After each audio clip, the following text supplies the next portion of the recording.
여러분들은 인생에서 가장 힘든 때가 어떤 때였는지 한번 생각을 해보시기 바랍니다. 어떤 때가 지난 내 삶에 있어서 50년을 살고 60년을 살고 70년을 살아오면서 어떤 때가 가장 힘들었는 순간이었습니까? 자, 그 순간이 몇 년에 걸친 기간이었습니까? 아니면 몇 개월에 걸친 기간이었습니까? 또는 며칠이 될 수도 있죠. 자, 그 기간을 어떻게 해석을 하고 그 기간을 어떻게 보내셨습니까? 오늘 그러한 내용으로 야곱의 이야기를 살펴보려고 합니다. 자, 야곱이 오늘 본문의 당시의 나이가 130살이었거든요. 즉 이미 죽은 요셉을 잃고 슬픔에 잠겼다가 그리고 가나안에 기근이 들어서 양식을 구하러 자식들을 애굽에 보냈을 때가 130살.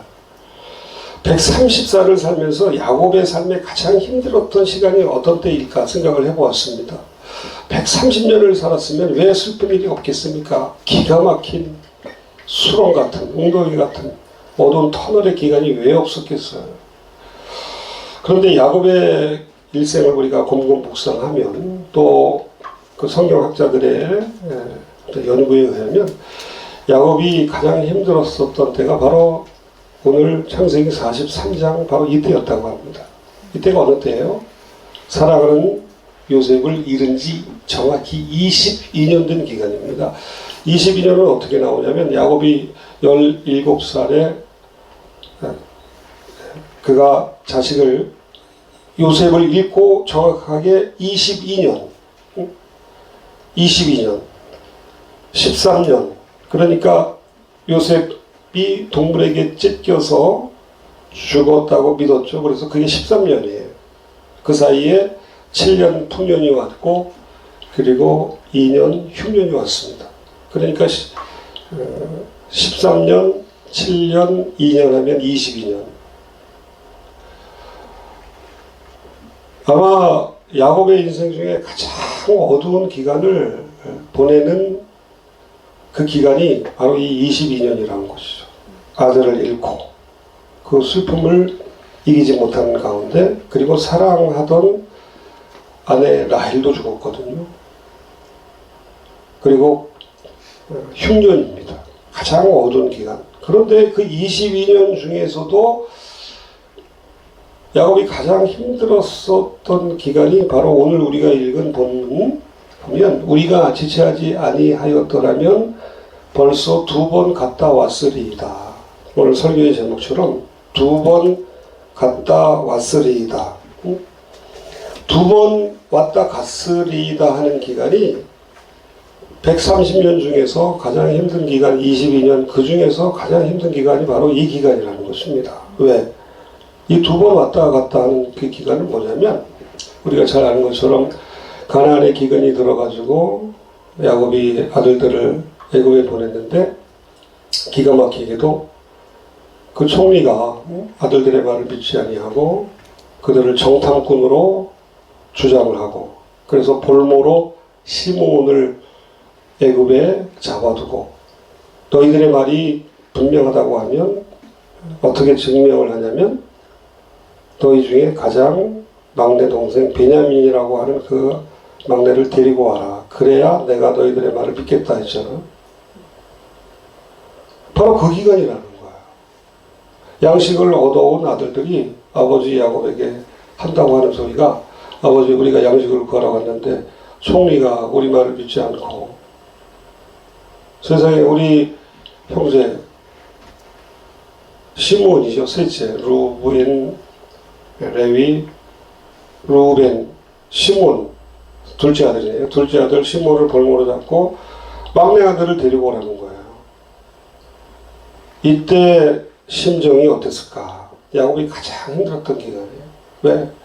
그러지 않아도 내 사랑하는 라헬에게서 얻은 요셉도 짐승에게 찢겨서 죽었는데 그 슬픔이 아직도 사실은 가시지 않은 거거든요.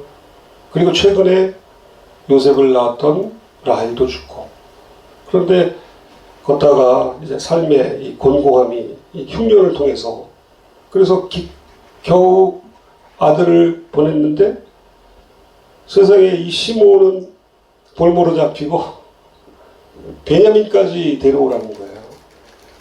야곱의 마음이 얼마나 두렵겠습니까? 마지막 남은 베냐민까지도 이제 빼앗길 위기의 순간인 거예요. 하나님 어떻게 하면 좋겠습니까? 하면서 고민하고 있었던 차에 그 중에 유다가 와서 아버지 우리가 이러고 있을 때가 아닙니다. 지금 양식이 다 떨어져 갑니다. 아버지께서 결단을 하셨으면 벌써 우리가 애굽을 2번 갔다 왔을 것입니다 하는 그 기간이 바로 오늘 본문의 기간 2번 갔다 왔을 기간. 그럼 이때가 어느 정도의 시간이냐면 그 당시에 이제 가나안에서 애굽까지 한 500km 정도 되는데 걸어서 이제 갔다 왔다 하면 빨리 다녀오면은 한 2달. 그렇죠. 조금 여유 있게 다녀오면 3달. 근데 양식을 구하고 또 양식을 받아서 오는 기간이 여유 있게 갔다 올 수 있는 기간이 아니라 서둘러야 하는 기간이라고 감안을 하면 대부분 학자들은 빠르면 한 3달. 조금 여유 있으면 4달 정도를 봅니다. 걸어서 500km를 왔다 갔다 2번.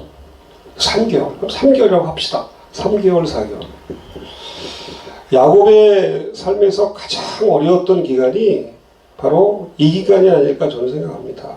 물론 요셉을 잃었을 때도 위기의 순간이고 라헬이 죽었을 때도 위기의 순간이고 그 이전에 처량하게 집을 떠나서 외삼촌 집으로 도망갈 때도 그렇고 그리고 에서가 자기를 죽이러 나온다는 소식을 들었을 때도 다 위기의 순간이었지만 그때마다 하나님께서 야곱에게 은혜를 주시고 야곱은 기도를 통해서 그걸 이겨냈거든요.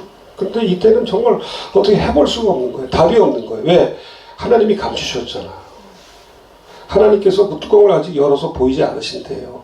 요셉에게 지혜를 주셔서 철저하게 요셉 자신이 자기의 정체를 숨기고 형들을 숨기려고 정탐꾼이 아닌 줄 알면서도 정탐꾼이라고 그들을 몰아가고 그리고 시므온을 볼모로 잡고 베냐민까지 데려오라는 거예요. 형들을 테스트한 거죠. 하나님께서 인도하신 것입니다. 야곱은 그걸 아직 몰라요. 지금 진행되는 모든 일들의 어떤 하나님이 일하시는 하나님의 역사의 흔적을 알 수가 없어요. 얼마나 답답하겠어요. 가장 힘든 기간이 바로 이 3개월 2번 갔다 왔을 기간. 여러분들은 어떻습니까? 애굽에 2번 갔다 왔을 그 기간. 하나님께서는 우리 삶에 특별히 하나님의 사랑하는 자녀들에게 누구에게나 이런 2번 다녀왔을 기간을 허락을 하세요. 야곱에게는 3개월 내지 4개월이겠지만 어떤 사람은 그게 몇 년이 될 수도 있습니다. 그 상처가. 이 어려운 기간을 그렇다고 하면 이걸 야곱은 어떻게 보냈을까? 야곱은 오늘 성경 본문을 자세히 보면 그가 하나님 앞에 기도했다. 그런 내용은 하나도 나오지 않습니다. 그러나 과거 야곱의 위기의 순간마다의 그의 모습을 보면 우리가 추론을 할 수가 있는데 그는 다른 것보다 기도했을 것입니다. 왜? 그가 야복강에서 기도했고 그리고 형을 피해서 외삼촌 집으로 도망갈 때도 그렇고 위기의 순간마다 사랑하는 딸 디나가 몹쓸 짓을 당했을 때도 그렇고 삶의 순간마다 그는 기도했을 것이고 그 인생의 130년 인생 중에 가장 어려운 이 3개월 내지 4개월의 기간에 그는 하나님께 기도했을 것입니다. 전능하신 하나님, 제가 22년 전에 그토록 사랑하는 아들 요셉을 짐승에게 잡아 먹혀서 잃은 후에 또 사랑하는 그 라헬을 잃은 지도 얼마 안 되는데 거기다가 기근까지 들어서 참 어려운 때에 도대체 이게 무슨 일입니까? 양식을 구하러 간 우리 아들 녀석들이 갔다 와서 한다고 하는 소리가,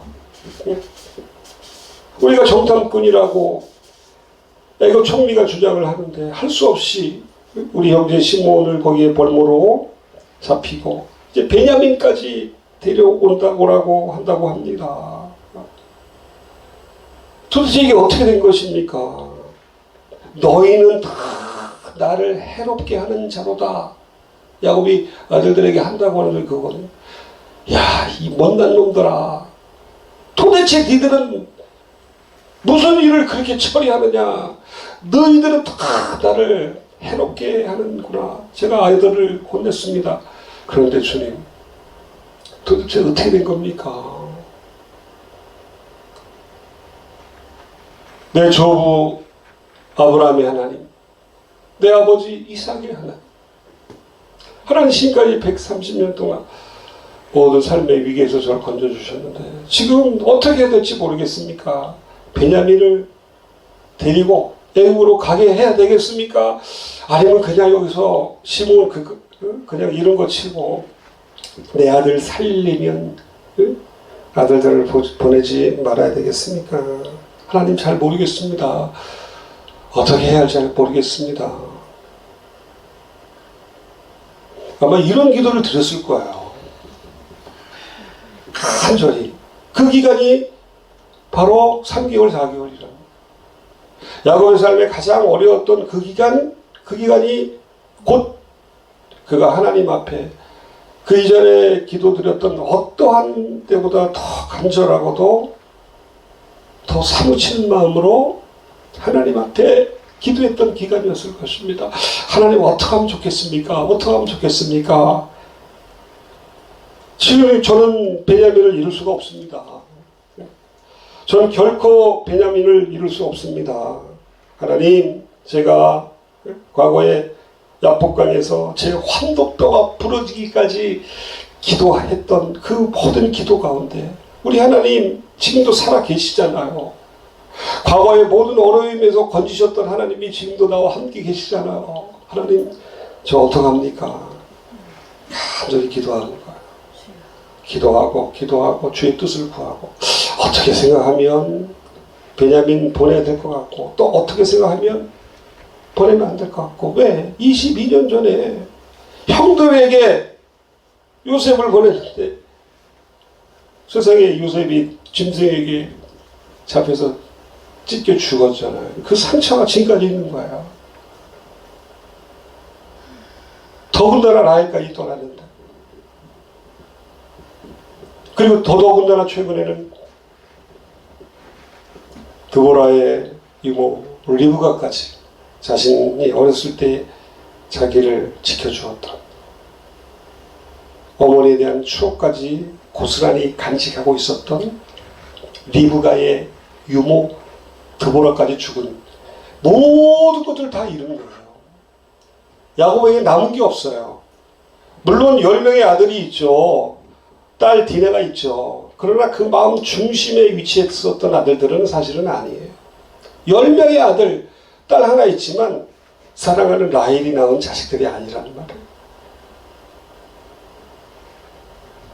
야곱에게 있어서 진짜 자식은 둘밖에 없었던 거예요. 야곱에게 있어서 부인은 2명의 첩들까지 있었지만 오직 라헬 하나예요. 라헬 죽었죠. 요셉 죽었죠. 누구 하나 남았어요? 베냐민 하나 남았어요. 베냐민은 야곱에게 전부예요. 자기의 생명과 같다고 했어요. 그래서 그가 아들들에게 또 보면 이 아들이 만약에 죽으면 나는 스스로 내가 내 백발이 수월에 들어갈 것이다. 나 살고 싶지 않다는 거예요. 난 죽을 거라는 거예요. 그래요. 이때 하나님께서는 야곱에게 은혜를 주셔서 간절히 기도하게 하셨고 결국 그 기도의 열매가 뭐냐면 어찌 보면 오늘 유다의 권면인지도 몰라요. 역시 유다는 리더십이 있는 사람이에요. 요셉을 죽일 때에 죽이지 말고 그냥 팔자. 그래서 어찌 보면 아버지 야곱에게 동생 요셉에게 미안한 마음이 있어서 그런지 몰라도 유다가 자청해서 아버지 만약에 베냐민에게 무슨 일이 생기면 내가 그 모든 짐을 제가 지겠습니다 했던 사람이 또 유다이고, 또 오늘 이 본문 43장 10절도 누가 한 말이냐면요. 누가 한 말이에요? 43장 8절에 보면 유다가 한 말이에요. 아버지, 아버지.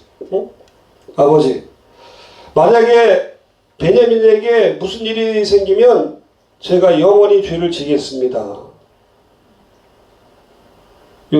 유다의 자손 다윗의 자손 예수 그리스도.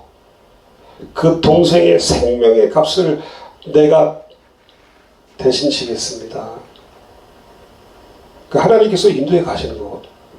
그러면서 한 말이 10절이잖아요. 아버지가 빨리 결단을 하셔서 우리가 지체하지 않았다면 2번이나 갔다 왔을 거예요. 3개월, 4개월 벌써 됐는데 2번이나 갔다 왔을 거예요. 하나님의 응답은 사람들을 통해서 나타납니다. 기도의 응답은요, 하늘에서 그래 이 목사야 이 집사야 그렇게 나타나는 게 아니라 사람을 통해서 나타나요. 아멘. 기도는 하나님께 하지만 구체적인 응답은 수평 가운데서 수평적인 관계 가운데 우리 삶의 모든 삶의 여건 가운데 나타나거든요.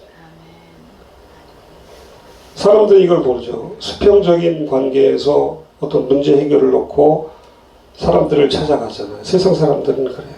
그러나 우리는 모든 좋은 열매는 믿음의 아버지 하나님께서 우리에게 모든 좋은 은사를 주시는 것을 알기에 아멘.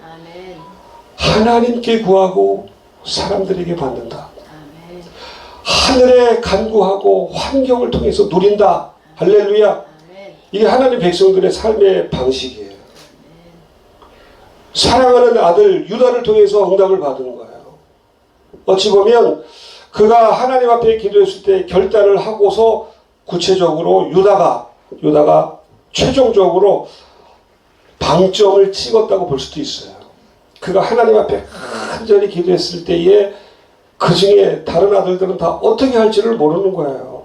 그때 유다가 나타나서 루벤 큰아들도 어떻게 할지 모를 때에 그때 유다가 아버지 제가 대신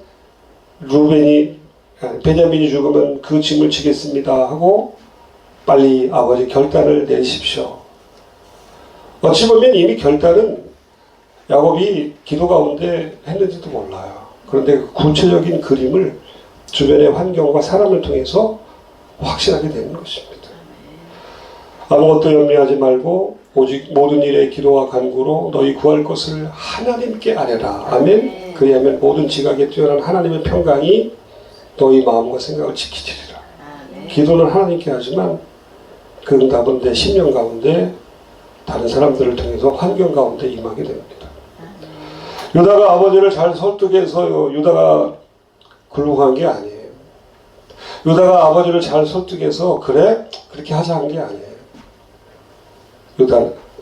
야곱은 아들 유다의 권면이 아니라 하나님 앞에 기도했을 때에 응답을 받고 내가 이렇게 해야 되겠다 할 그 즈음에 유다가 아버지에게 강력하게 권면을 한 거예요. 아멘. 정리하겠습니다. 오늘 본문은 우리가 삶에 극심한 어려움을 당할 때에 우리가 어떻게 살아야 할 것인가를 보여주는 굉장히 통찰력 있는 본문이라고 생각을 합니다.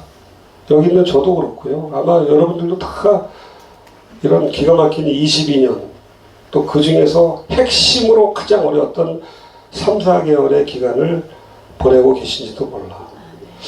저는 감사하게 왜 하나님께서 저를 이 불업권 선교에 인도를 하셨는가 이런 생각을 할 때에 선교회에 계신 선교사님들 어찌 보면 야곱처럼 22년의 기간 또는 3, 4개월의 기간을 보내는 분들에게 그들에게 필요한 게 뭐겠어요? 육신적인 쉼과 평안보다는 하나님이 주시는 내가 너를 사랑한다. 내가 너에게서 눈을 떼지 않았다. 기도를 쉬지 말아라. 찬양을 멈추지 말아라. 예배에 집중하라. 말씀을 붙들어라. 아멘. 강세한 목사님의 하나님을 만나면 모든 것이 끝난 것이다. 그 찬양 가사처럼 아마 그러한 회복의 은총을 선교사님들이 누리는 데에 저 같은 참으로 부족한 자를 쓰시기 위해서 저는 제가 여기 서 있다고 생각을 합니다. 잘나서가 아니에요. 우리 하나님께서 선교사님들을 너무너무 사랑하세요. 왜? 수십 년을 애쓰고 수고하는 가운데 야곱처럼 남은 게 없는 거예요. 선교지에서 누가 알아주는 사람, 가족들이 알아줄 겁니까? 가족들은 오해를 잘하지 잘 알아주지 않아요. 집안에 있는 사람들이 원수일 수도 있는 거예요. 가족들이 알아줍니까? 후원교회가 알아줍니까? 파송교회가 알아줍니까? 아무도 알아주십니다. 하나님께서 위로해 주시기 위해서 이곳에 보내신 그분들을 위해서 또 제 자신을 위해서 저는 이 자리에 서 있고 예배합니다. 그래요. 얼마나 감사한지 모르겠어요.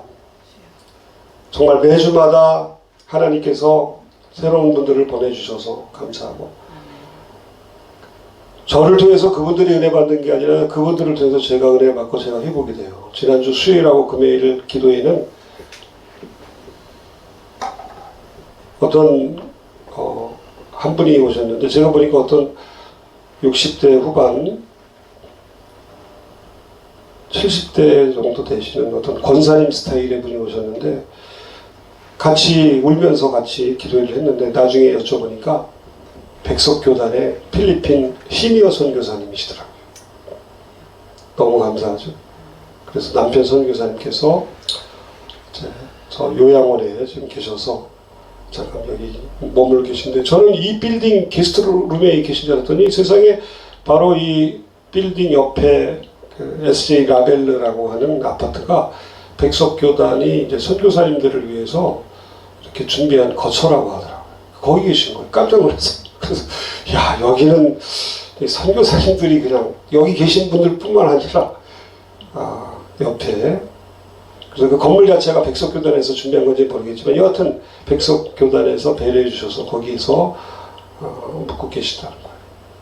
저는 그런 스토리를 하나하나 듣고 또 그분들이 하시는 모든 삶의 여정과 이야기들을 통해서 제가 얼마나 회복의 은총을 누리고 있는지 얼마나 감사한지 모릅니다. 이제 말씀의 결론을 맺도록 하겠습니다. 우리는 버러지 같은 자들이고 지렁이 같은 자들이거든요. 하나님께서 우리를 보실 때에 우리는 존귀한 자들이지만 때로 우리의 육신의 연약함과 죄성으로 인해서 이사야 41장 14절에 있는 것처럼 바뀌기 전에 성경에 보면 지렁이 같은 너 야곱아, 바뀐 성경에는 버러지 같은 야곱아. 왜 야곱이라고 했을까? 버러지가 지렁이가 무슨 소망이 있겠어요? 자기 힘으로는. 버러지가 지렁이가 자기 힘으로 무엇을 하겠어요? 하나님의 도움이 없이는 살 수 없는 존재가 버러지고 지렁이인데 그래서 이사야 41장에 버러지 같은 지렁이 같은 너 야곱아. 이스라엘 백성들이고 우리들을 말하는 거거든요. 버러지 같은 지렁이 같은 우리들에게 하나님의 구원의 은총이 없으면 한순간도 살 수 없는 우리를 하나님은 사랑하시고 하나님의 방법으로 우리를 구하시고 새롭게 해주실 줄로 믿습니다. 그래서 야곱의 하나님, 아브라함의 하나님, 이삭의 하나님,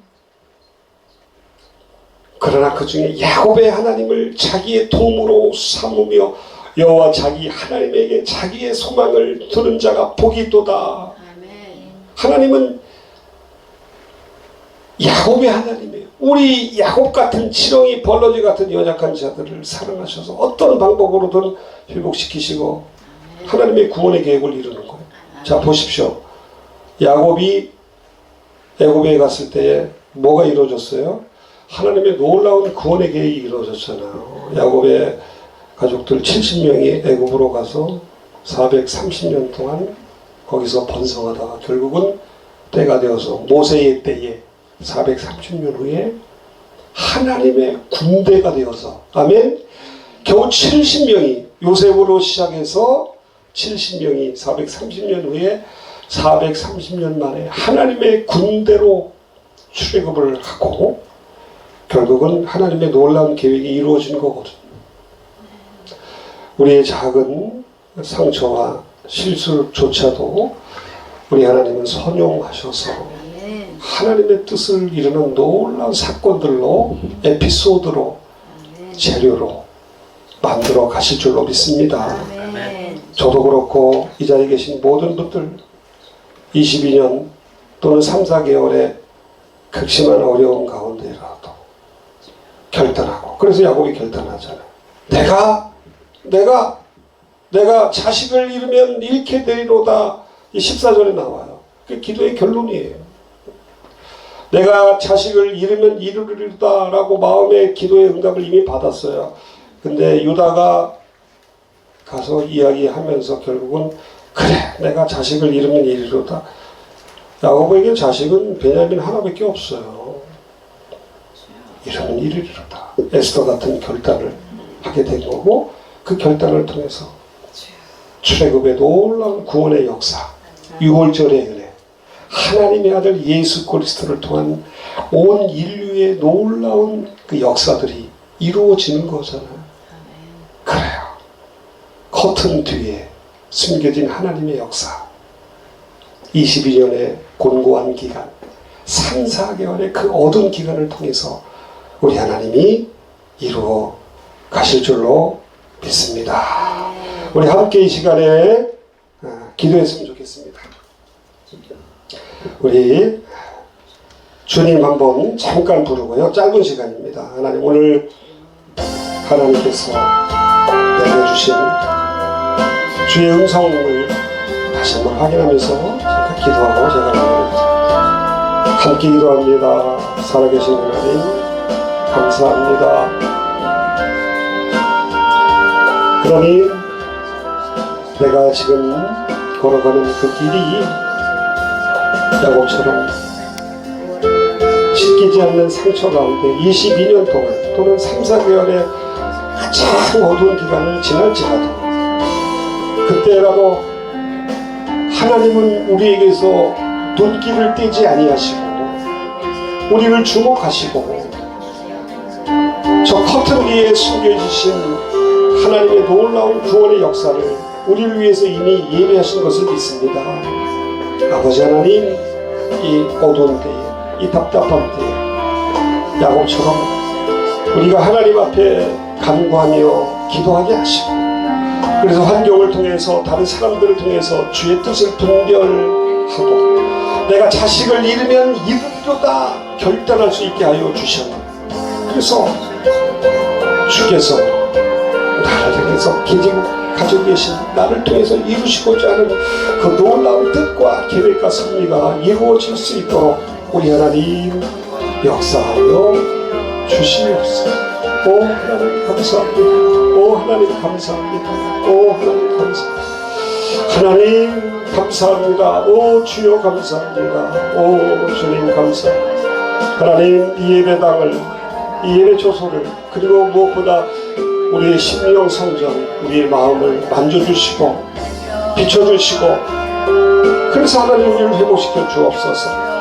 아버지 하나님, 하나님은 언제나 어디에서나 어떤 형편에서나 우리와 함께 계신 것을 잊지 않고 주님과 동행할 수 있도록 역사하여 주시옵소서. 오 주님 감사합니다. 감사합니다. 하나님 영광 받으시옵소서. 오 주님, 오 주님. 살아계신 하나님 감사합니다. 우리가 살아가는 인생 가운데 이때가 가장 어려운 때였다라고 생각이 들 때가 참 많이 있습니다. 그러나 하나님, 그때 비로소 하나님은 우리와 함께 하시고, 하나님 그때 우리가 기도로 우리의 무릎을 주 앞에 드릴 때에 우리 하나님은 반드시 우리를 통해서 계획하셨던, 우리를 통해서 이루시고자 하는 하나님의 놀라운 계획들이 하나하나 퍼즐을 맞추는 것처럼 하나하나 맞춰지시고 이루어지는 것을 우리가 보게 될 줄로 믿습니다.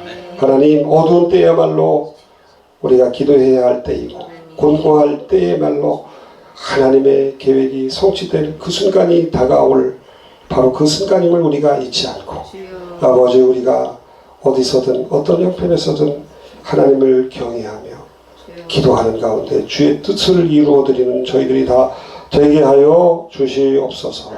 하나님 아버지여 특별히 이곳 선교회에 계신 우리 모든 선교사님들을 기억하여 주시고 아버지 이 선교회 우리 이몽식 대표님과 모든 우리 목사님 그리고 간사님들에게 은혜를 주셔서 이 선교사님들의 모든 것들을 섬길 때에 기쁨으로 섬기게 하여 주시고 우리 선교사님들이 이곳에서 주님 참으로 하나님의 주시는 위로와 평강 쉼과 안식과 재충전의 복된 시간이 될 수 있도록 하나님 붙들어 주옵소서. 하나님 아버지여 다음 주에 성지순례 가운데도 하나님께서 안전으로 평안으로 주의 은혜로 지켜주시고 이곳에 함께 예배하시는 우리 전도사님, 우리 집사님, 우리 사모님, 또 우리 이영호 사모님, 또 모든 분들에게 하나님의 위로의 은혜로 함께하여 주옵소서. 우리 구주 예수님 거룩하신 이름으로 기도하옵나이다. 아멘.